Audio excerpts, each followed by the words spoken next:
Tyhle Counter-Strike je pořád slevený. Cože? To si děláš srandu? GTA 5 je slevená. Cože? Chápeš to? Koupit Grand Theft Auto 5, Great White Shark a Red Bull Shark Cash. Jo, vlastně to jsou nějaký cash cardy. Už jsem si říkal, ty vole, proč GTA 5 stojí 15 euro. To by byla trošku extrémní sleva. Tak tady máme za slevy. Bioshock, nechci. Bioshock Infinite, ten je drahej. Alien Isolation taky je drahý.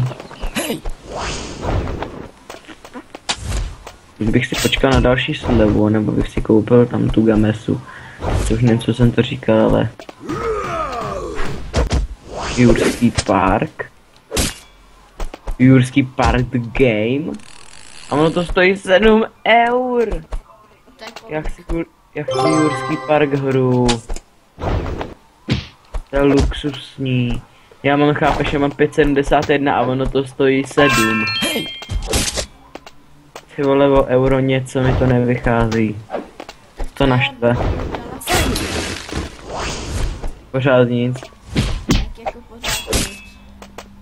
Já nevím, oni tu reklamaci pořád nechtějí přijmout. Nic. Počkej, to už se ti rozbil. Už dávno jsem to říkal, že jsem mohla reklamovat. Krása, GTA San Andreas 10 euro na 3, ty kráso. Co jsi s ním udělal?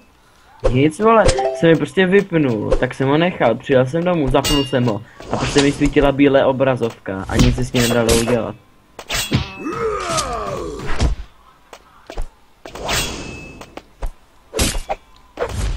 Celá Epic Games tady stojí.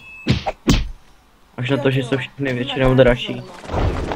Outlast slevený na 7 euro, ty krásu, jsem ho měl koupit, když byl slevený na 3. Trošku nevychytal.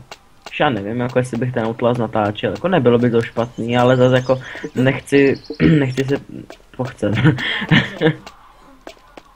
I když to znám nazpamět ten Outlast, protože jsem to sledoval u mega hodně youtuberů a tak jako přesto bych se tam lekl.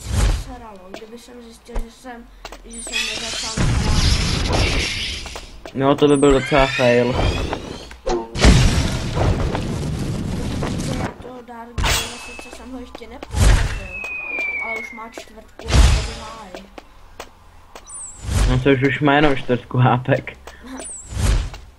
No, vlastně on má jakoby 2krát plný. Hajzl skurvenej.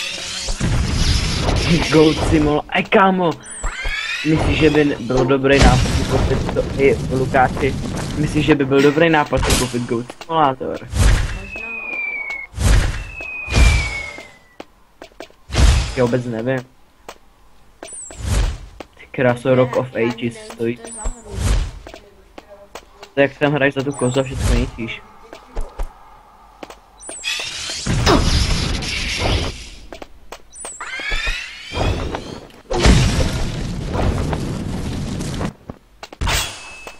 Five Nights at Freddy's je taky hodně slavený.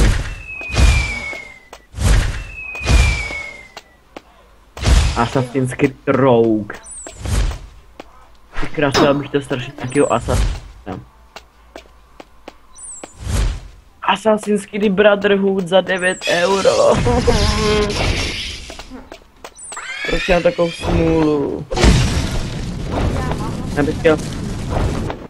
Já bych chtěl nějakýho asasina, je mi jedno jakýho, ale od 3. dílu až do teď klidně bych jakýhokoliv vybral, kámo. Jsem dostal úplně velkou chuť si prostě zahrát asasíny, já jsem ještě asasíny nikdy nehrál, žádný díl.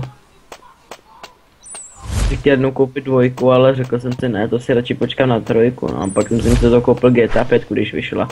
Ten vlastně o dost později, než když vyšla, když jsem si koupil ten na měsíc.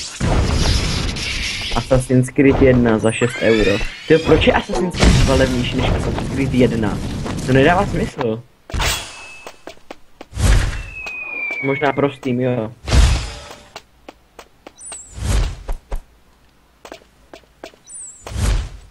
To je ta hra, kterou jsem si vlastně chtěl koupit, když tak. Já jsem zapomněl, to jsem si to chtěl koupit. To je docela fail. Jsem si to chtěl koupit. Jo, tady to Dragon Age Origins Ultimate Edition. To by mohlo být zajímavý. A to je jenom asi Dragon Age 1, to ne, když je to Dragon Age Origins. To asi nebude dvojka. Se podívám, jestli to nezahrnuje i dvojku. No ty vole.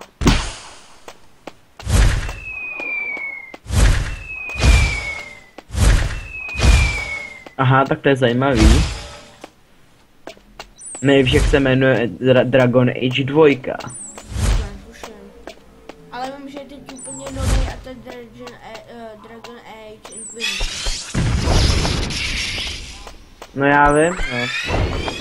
A tady je Dragon Age Origins Ultimate Edition a Dragon Age Origins Awakening.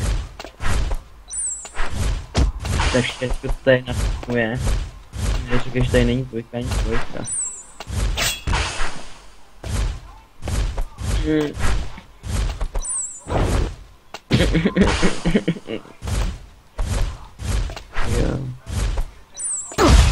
To není. Poslední asi 3 rány do Dark Zoula byl by mrtvej. No nic, nebudu se prohlížet z levé, jdu si pustit MacPixela. No ty vole. Jsem mrtvej zas. Nejlepší hudba, kámo, k MacPixelovi.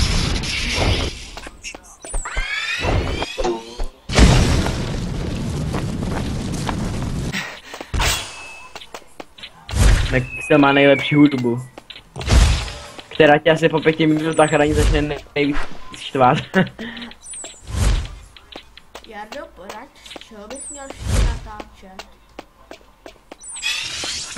Cože? Jako bych měl ještě natáčet? Já vůbec nevím.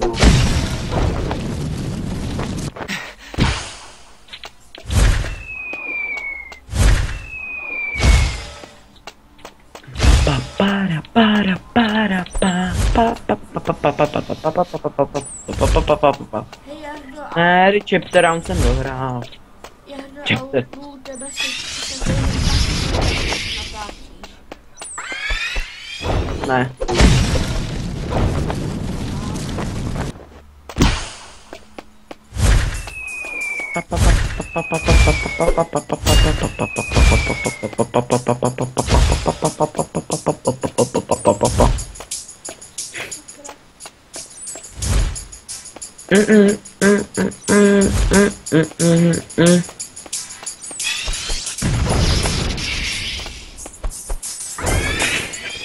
To nedává smysl, prostě já hraju MacPixela, tam prostě týpek leží na nějakém nemocničním lehátku, já za ním přijdu, ťuknu na něj, on mu praští do břicha a z zadku mu vylítne prostě bomba.